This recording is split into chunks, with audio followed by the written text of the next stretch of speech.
Today's open, we're going to talk college football. I'm going to give out the top 12 teams in college football. I'm going to do it every week, usually on Wednesday, depending on, the Mondays is going to be always NFL and then probably half the time college, but I don't want it to be rankings every Monday. So we're going to do it at least on Wednesday for this one now. So here we go. Just some rules before we get to my top 12, because I'm going to do top 12 because, eventually it's going to be 12 teams in the playoffs.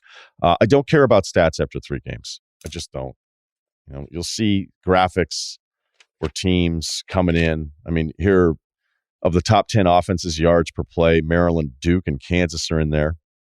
Top 10 defenses, points allowed, Minnesota, Tulane, James Madison. So there's a lot of teams that haven't played anybody. And again, I'm not even knocking Tulane or James Madison, certainly not Kansas's offense. We know Maryland is going to be a little bit better this year, but it doesn't mean anything. It doesn't mean anything because half the teams have played nobody, and the other half, may have a really tough non-conference on there, or they had an early conference game. All right. Another part of my rules here, as far as ranking the teams, which will be different from what's in the AP and the coaches, have you done one thing that is remotely impressive? Have you done at least one thing? And that would be a nice out-of-conference win.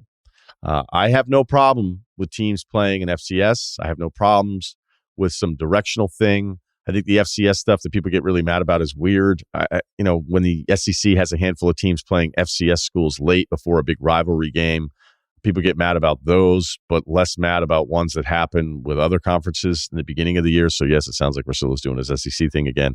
But it's just true. It's just true. Like, people are very inconsistent with how mad they get about some of this stuff. Do you play one team out of conference? And there are some programs that do it all the time. Ohio State always does it. They always do it. LSU has done it for years. Bama has done it.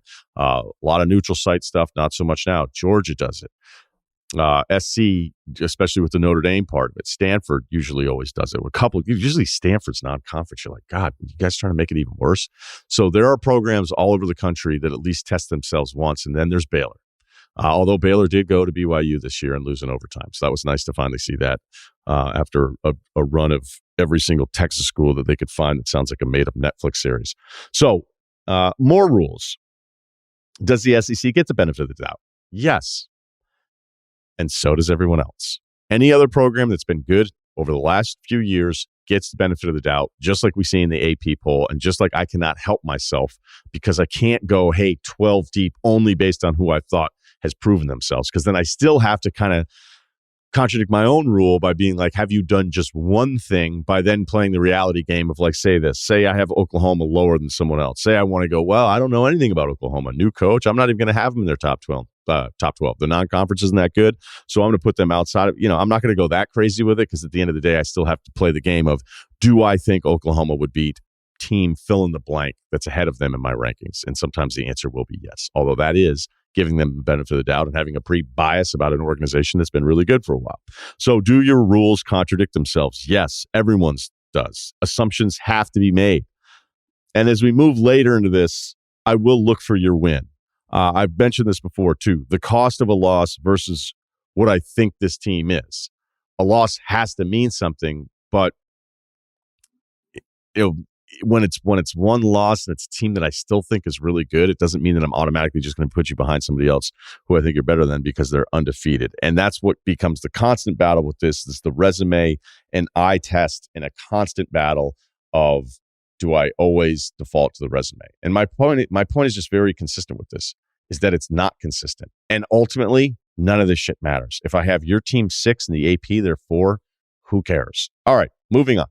Georgia, number 1. No debate there. I'm going Ohio State 2 because I still feel like the Notre Dame game, even though they were down at halftime, that offense is loaded. The receivers are loaded again.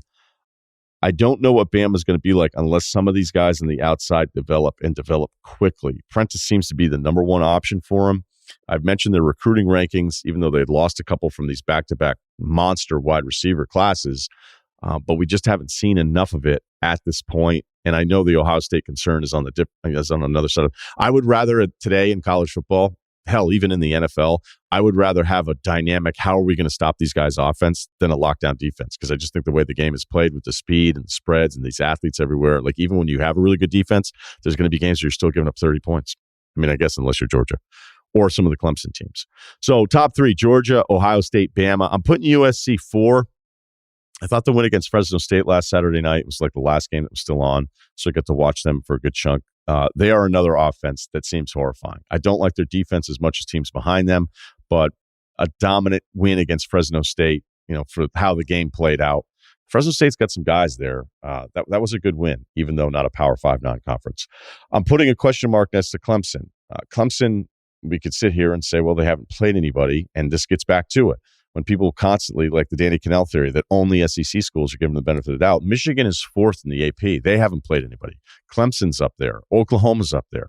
All of them blue blood programs that are getting the benefit of the doubt because of either how they ended last year, the personnel that is back, or a nice start to a season where they've been dominant against not much competition. These are all carryover thoughts because we have nothing else to go on, because we are as clueless about college football as we are about any other sport because of the turnover. Right? It's just in August, you don't know. So that's why you default to some of these programs. And that's what happens over and over again. And it's not just about one conference.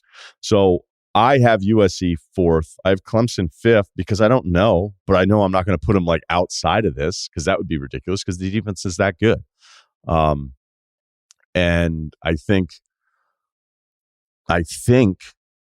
the offense is better than last year, but I don't know. Michigan's offense looks terrific. Looks like they have a ton of weapons. It looks like they've actually found a way to, not like you're going to supplant 2 NFL defensive ends like they had last year, but it doesn't look like it's a lost cause. But again, they haven't played anybody, but I have them 6th, which feels good. Kentucky's at least got at Florida. You can sit there and be dismissive of who Florida is now after watching them not only in the Utah, the Kentucky game, finding a way to win this past weekend, despite Richardson struggling big time the last couple of weeks. But I don't look at winning at Florida as just some super easy thing to do on a Saturday night. I just don't. And Kentucky has now beaten them at their place, I think now twice, back-to-back wins at Florida. This is the first time that it happened in like 40-something years. Penn State, I have 8th. That's higher. It feels like a lot of people like Penn State that are locked into college football. The voters don't seem to like it. Maybe it's the close game against Purdue. I don't think beating Auburn is all that hard because I can't believe Finley would get another Power 5 gig in the SEC, their quarterback. I just think he's kind of lost back there. And they have some different options. Singleton, the freshman running back for Penn State, is really that special. And Isaac, number 20, the defensive end, he needs a different number. I don't like him at 20. Makes him look smaller than he is. That guy was one of my favorite players this past weekend. So, yes, Penn State, close one with Purdue, but at least they went down to Auburn, despite the fact I don't think much of Auburn's offense, or at least the guy running their offense. I can't believe Finley would get a transfer job at another school like Auburn that quickly because I just don't think he's that good of a quarterback. All right, Tennessee, win at Pitt. They're ranked. Give me Tennessee at number 9. Arkansas, a win against Cincinnati. Massive turnover. But it's still something there for Arkansas. And that's where I have Oklahoma. It's lower than everybody else is. It's probably wrong. It feels like I'm giving Clemson and Michigan the benefit of the doubt more so than Oklahoma. I am. And as I pointed out in the intro, I will contradict myself with these rules. But Dylan Gabriel, if you go back and look at what he did before he transferred in his first couple of years, how clean he was. He's not the biggest guy. But the run he had last week is just a little bit of a reminder. Be like, man, look back at this guy's numbers when he was at UCF.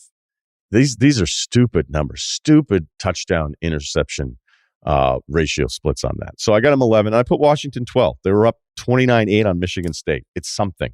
I thought about Oregon, putting them back in. I wasn't going to do that. I thought the same thing about Utah. I even thought about Baylor a little bit here with some of these one-loss teams. But at least Washington with Penix, the Indiana transfer, they're different on offense. They're more dynamic on offense. And to dominate a team like Michigan State, which is still, I don't necessarily love their quarterback either, but a team that you feel like is always going to compete.